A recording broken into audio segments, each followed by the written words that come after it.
We're going to jump up to 1970 when we're well into the excitement of analog synthesis in the glory days. And there's a gentleman by the name of R Pearlman who was actually inspired by hearing Switched on Bach, the amazing Carlos Opus and best-selling record of 1968. And he was so amazed by it, he said, wow, I got to make a synth. And so he decided to go into the synth biz. And he started his company out first with a product called the ARP 2500, which is also a great synth, but it was a lot more expensive, a lot more complex. And then when he came out with the ARP 2600, he had a synth that made patching much easier. It was more rugged, more reliable. Sounded great, just like the 2500 did, but it was a lot easier to use. And this synth caught on like wildfire. Why? Because it sounded great, it was easy to use, and was built very well, and it stayed in tune, which is always a nice thing. So he came out with the ARP 2600, and of course ARP as a company took off from there. They created other products later, and interestingly enough, the thing that was magic about the ARP 2600, it was perfect for schools. And every school that wanted to have an electronic music program anytime during the 70s, and even now many of them, still have their ARP 2600 synthesizers, or possibly clones of the ARP 2600 synthesizer. And it didn't help that there were certain users, such as Pete Townsend, who looks like he's getting into performance here, and Edgar Winter, who loved the idea of the ARP sound and used it in countless records, along with other artists as well. And later on, long after the ARP company had shut down, R Pearlman worked with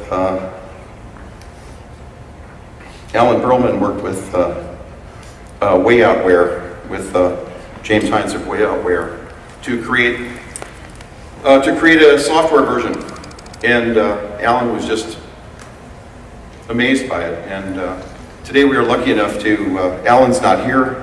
He turns 90 years old next month. He doesn't travel. And I talked to Alan last week. He is excited about receiving this. And James said that he would offer to take care of getting the award to R Pearlman.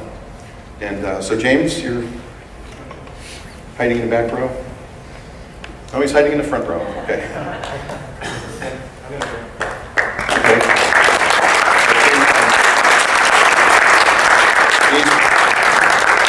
He's also come up. Oh, come on up here. He's also bring up a certain mystery guest, the noted synthesis composer and amazing guy of all time, Mr. Patrick Gleeson.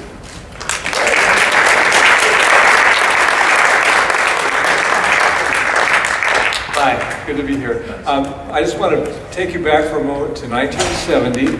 I had a little studio in the Mission District in San Francisco called Different Fur, and was in the process of learning to become a musician. And I was doing it with sort of on-the-job training. I was doing little synthesizer projects for rock groups and so forth. And then I heard that David Rubinson, a well-known producer, was going to take over the production tasks for Herbie Hancock. Well, at night in my studio, I'd been putting Miles Davis tracks on my new 16 track and then overdubbing synthesizer tracks, just abstract stuff. And God, it sounded great to me. So I called David. I had done some work with some of his rock groups, and I said, you know, I can do this. Well, David said, very reasonably to Herbie, as I found out later, he said, you know, this guy's not really a musician, but he can program the instruments, so go over to his studio and he'll set it up for you. Herbie, being the kind of guy he is, extremely open. It doesn't matter who you are. If you've got something that's musical, he loves you. So Herbie responded to what I was doing, short story. 3 days later, we'd overdubbed all of Crossings, which was sort of the prototypical jazz synth album.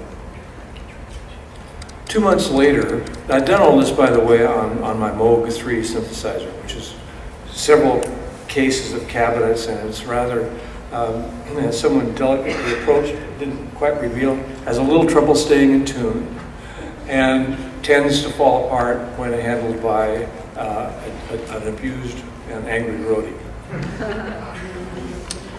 So a couple of months later, I got a call from David, and he said, you know, Herbie's here, wants to talk to you. I think, great. When can you come with us? I said, what do you mean? He said, well, we're going out on the road. We're starting a tour. When can you come? I said, well, how soon are you going? He said, well, we're going in about a week. Now, I had never played live in a band, in a bar band, in a neighborhood band, in any band. And I was going to play with 6 other guys who were, you know, all masters of the jazz tradition. And I thought, Lord, what am I going to do? I mean, I can't take the Moog out. The only thing I could think of was Don Buchla might have something. So I called Don Buchla, and I said, this is what I want to do, and if you got something I can use. Don said, well, what kind of a keyboard are you going to use? And for those of you who know Don, you'll know that I sank my ship, and I said, well, you know, a piano keyboard. He said, no, not interested, hung up. So I thought, what am I going to do? Somebody said, well, there's this new machine I saw called an ARP 2600.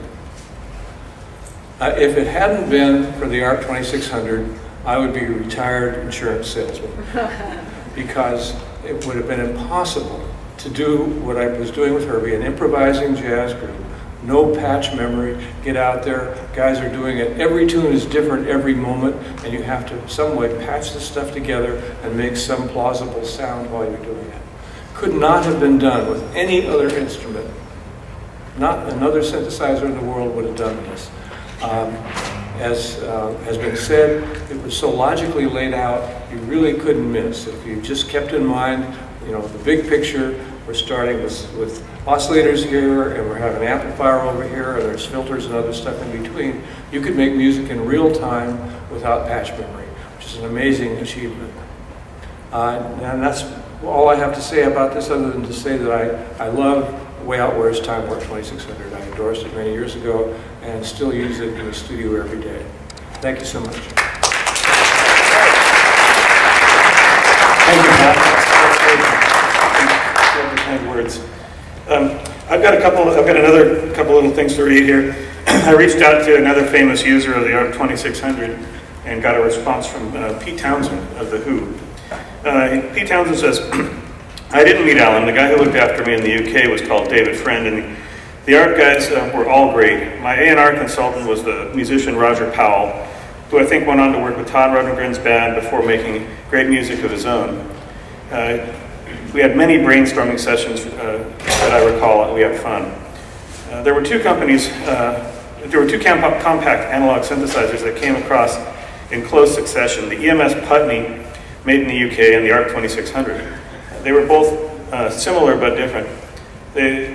But they both were had the most wonderful manuals that began explaining how sound was created and how it could be manipulated and how it could be then reproduced. It was pure audio physics for the layman, and I was very grateful for the work and the generosity that went into both books. Most electronic musicians want to keep their secrets, or so it seemed. Each manual had suggested patches, but unlike those on the digital keyboards of today, they were all adjusted with physical controls and couldn't be recalled except on paper. So every time you set one up, you got a slightly different sound. On the ARP 2600, I used one of the suggested patches to mangle the sound of my electric guitar into the main spine on Who Are You? It was a huge sound, hard to believe it came out of a little suitcase. Earlier, I had used the EMS for the spine on Won't Get Fooled Again. So these two compact synths were breakthroughs for me. creating the basis of my synth education, as well as helping me to make great new sounding music. I just got my old ARP 2600 and my larger 2500 back from the specialist restorer Phil Sirocco at Discrete Synthesizers, and he did such a great job, tears filled my eyes. ARP made beautiful looking machines in the 2500 and the 2600, but the 2600 is rugged and purposeful. Jim Heintz, who's standing in for the great R Pearlman, today has made great software emulation of the 2600, so the past has been hauled into the present. Pity we can't do that with Alan. So, anyhow, that's keep down.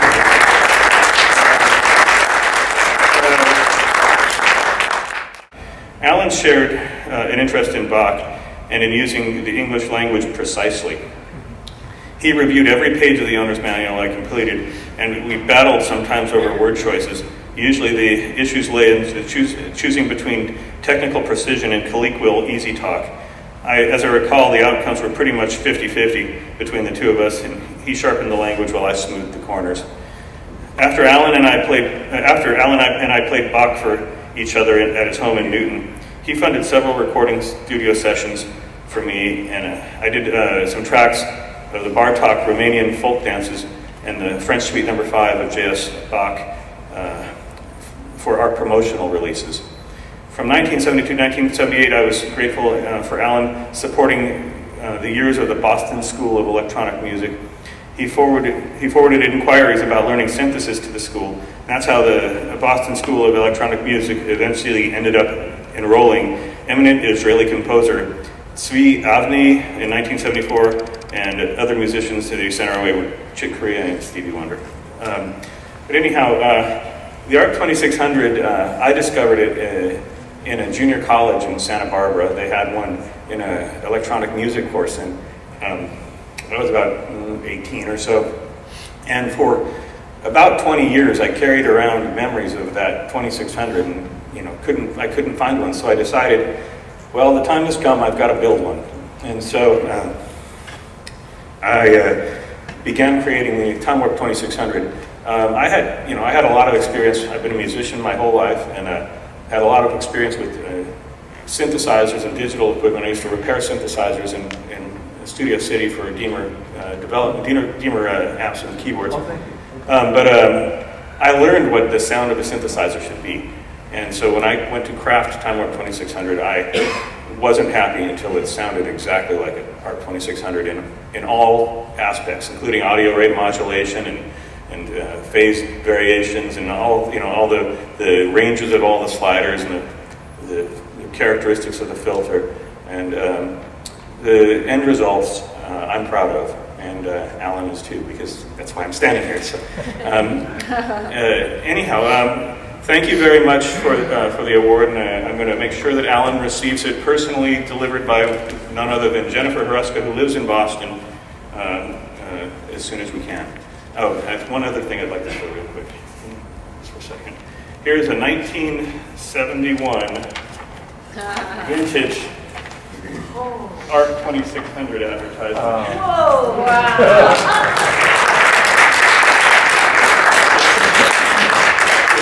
Probably at the NAMM show. Awesome. Yeah, thank you so much. So where can people buy WayOutWare? Oh, it's available through... the plug. Oh, sorry.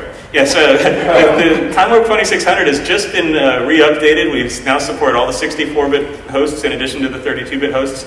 And it's being distributed by InMusic brands, Sonovox, and it's going to be available in the new Akai Advanced keyboard. I haven't stopped programming. I'm doing a lot of work on brand new products in the music industry. And this year, I'm very proud of the Akai Advanced keyboard that I was a big part of. So thank you so much. Thank you.